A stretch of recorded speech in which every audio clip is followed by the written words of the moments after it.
Hey guys, Jordan here. In this video, I'm going to be talking about gear for real estate photography. So let's get into it. All right, so if you work as a real estate photographer or are looking to learn about it, make sure to subscribe as I put out consistent videos on the topic. And if you have any questions related to this video or not about real estate photography, comment below and I just might make a video like this from your questions. So anyways, today's video is from Homemade Productions. I made a video called Real Estate Photography Basics in Less Than 5 Minutes. Link to that is in the description below. Kind of long, so let me read it real quick. Homemade Productions says, the kit I built over the last bit consists of Sony a6400 10 to 22 millimeter, 30 millimeter prime, 18 to 105, a gimbal, a drone, a couple of small fill lights, plus a good flash. Getting the right settings for shooting indoors and outdoors was key and took a lot of work to figure out, especially getting the white balance just right, room to room, very important.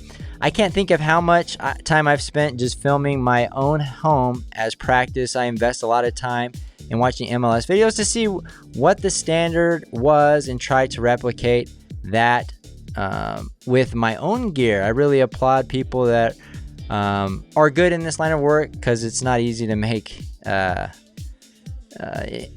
guess I make it look easy, but I guess it all comes from experience. But yeah, that's a great. I guess you know the a6400 is a pretty good. I call it entry, but it's probably more than entry. You know, it's a great setup. Yeah, you have a prime, you have a wide angle lens, you have telephoto, you have all the tools that you need to make a very diverse video. You're talking about real estate videos, you're not necessarily talking about photography. You have the type of gear that you can make photography with as well, but maybe you just focus on video. But I think you have a good setup, you know.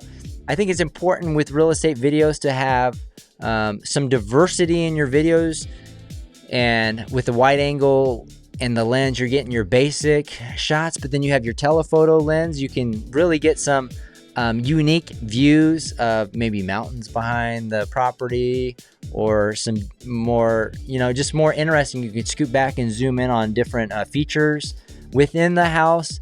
And then you also have a prime lens where you could focus on, you know, maybe a fixture or a plant or whatever and get some good depth of field. So having all these tools, I mean, your toolkit is, you know, in my opinion, great. And then you have the drone. So in my opinion, all the tools that you need to make a really good real estate video. So, you know, real estate photography is pretty simple once you get the hang of it. And I talk about it because I've been doing it for almost a decade now. And I know my mindset when I first got into it, it really just took a lot of practice doing it.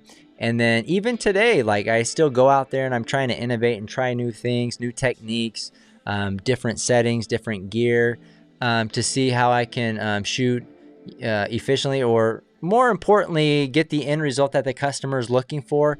And the path that you take as a real estate photographer, you know, it really just depends on you and the product that you want to create for your customers, right?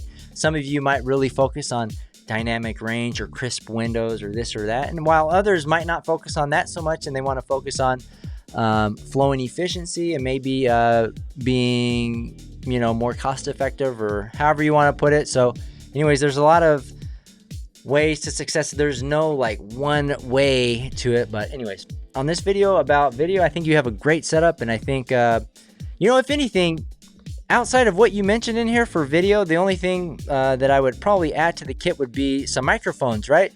So you can really enhance your videos if an agent wants to be on video and they're introducing their property. I'm sure you've seen videos like this.